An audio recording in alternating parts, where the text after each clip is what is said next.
delicious donuts since 2005 with my husband and I. So Boun is my husband. He's my high school sweetheart since '98, and then we started the business 2005. We started on my husband. He made it.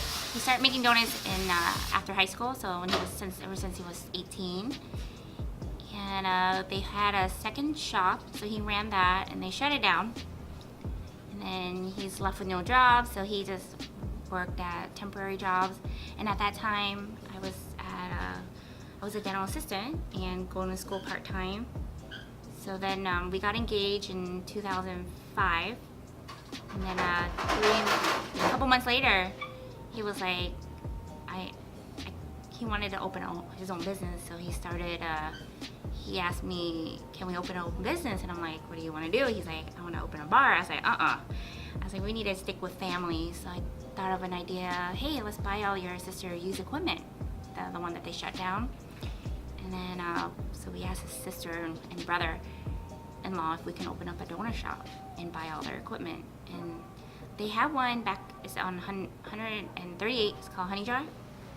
But it's been like 3 years, so they no longer have a donor shop out there.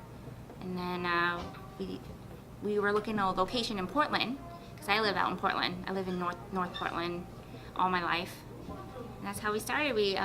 So I dropped out of college, took out a school loan, opened up this business, and we just winged it. We got ourselves so much in debt.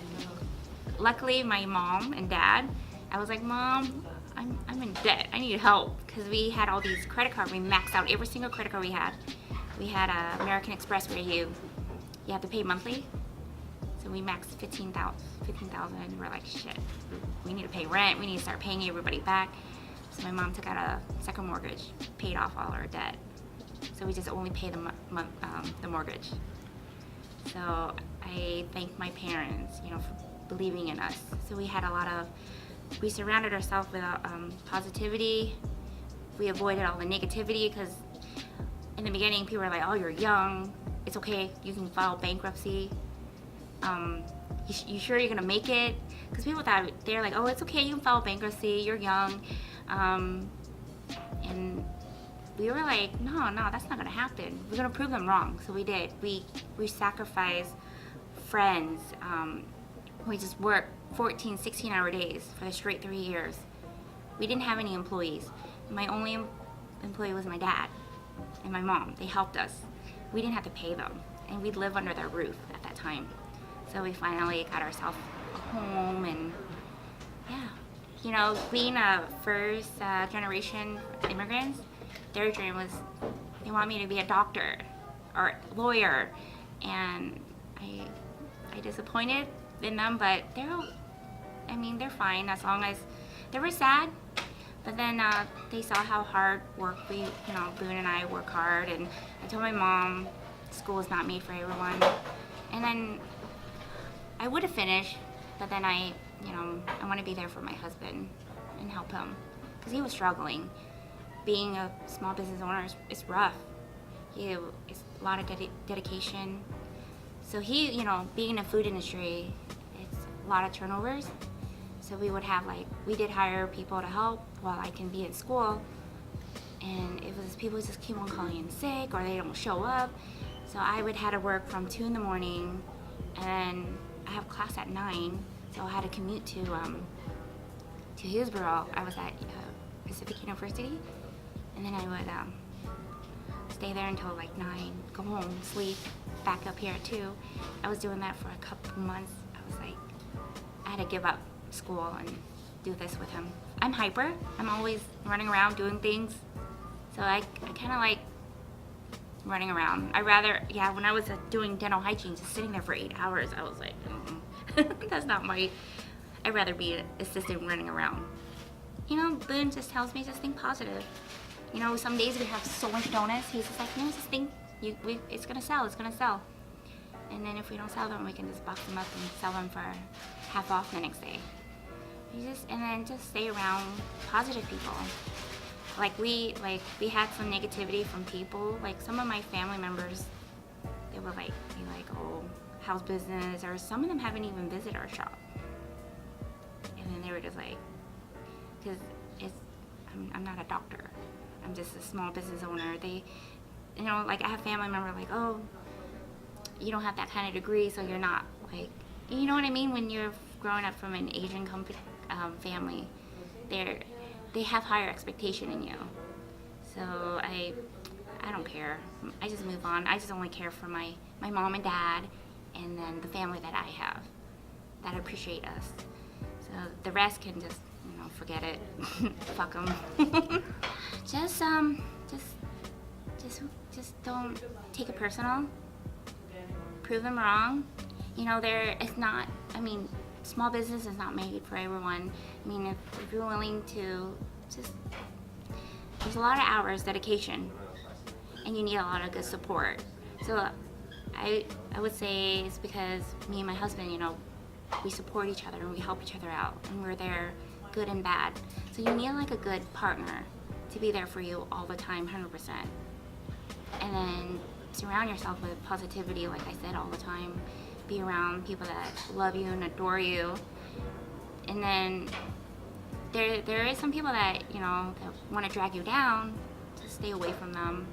Say hi and bye, but don't take it personal. Just ignore it. Pretty much growing up, both of my parents worked 2 jobs, so I didn't really see them. I was a latchkey. They have expectation on me, so I need to make sure the rice is cooked, dishes are put away before they get home.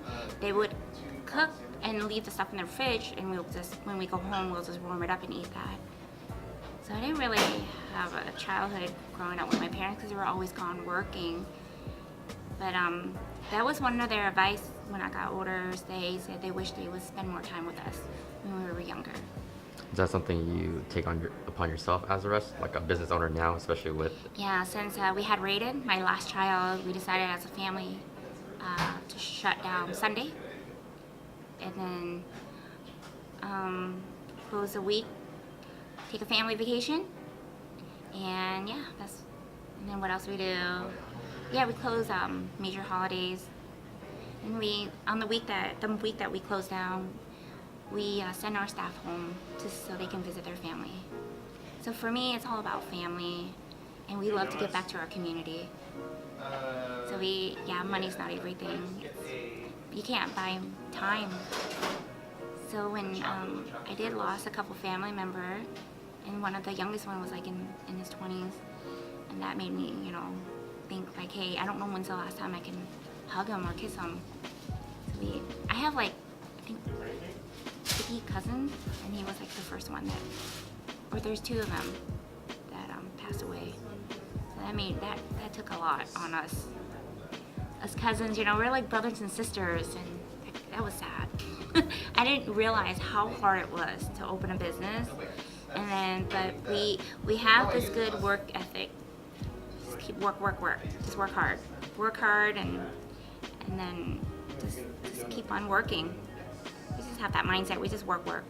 Obsessed with? Yeah. Anything. Anime. I love anime.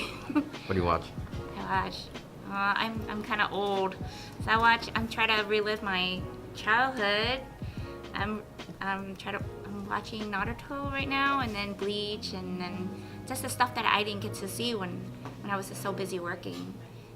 So that's what I do. I just crack out on anime. I'm on Crunchyroll. Yeah, you see, if you're the friends that are willing to support you, they will understand.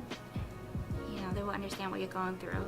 So and then friends that doesn't understand, just let it go. Like I said, I have a really small circle, so my only friends are my parents and my spouse, and I have a couple good friends, and then cousins. We upkeep all of our equipment. We use high quality flowers, and we make our own frosting, and everything's all made by hand. Oh, I don't miss anything.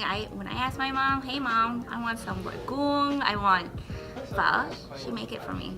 So she's I'm glad she's still around, because about 3 years ago I would have lost her from a stroke, but we saved her by 3 hours. Yeah, so my mom, anytime I give her a call, I'm like, hey mom, I'm craving for this and that, she'll make it for me. Yeah, so I love her so much. She's there for me, so She only has just me and my sister, and she's always there for both of us. No, I noticed there is still more family that are immigrating here. They still have they still have that stereotype. But I noticed my mom grew to understand, that's not made for everyone.